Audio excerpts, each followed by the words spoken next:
Здравствуйте, уважаемые жюри и участники чтения. Меня зовут Прокодяконова Паша. Мне 7 лет. Я воспитанница детского сада Алгыс и села Чапара. Моя тема – спортивный снаряд из пластиковых бутылок. Цель – познакомить сверстника о пользе пластиковых бутылок, чтобы быть здоровым.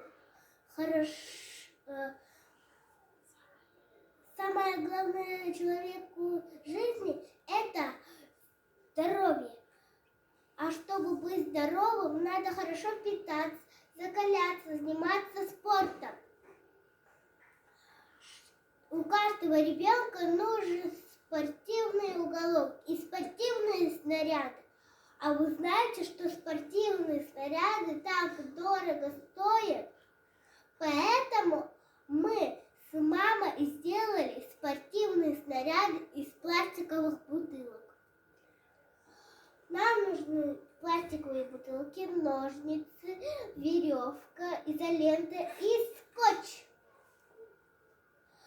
А эти снаряды развивают детей ловкость, координацию, эмоции и интересы.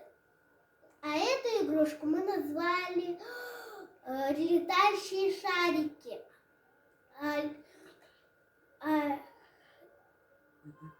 Она учит хорошему дыханию.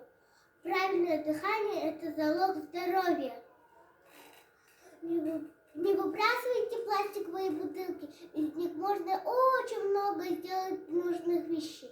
И еще мы очищаем природу от мусора. Спасибо за внимание.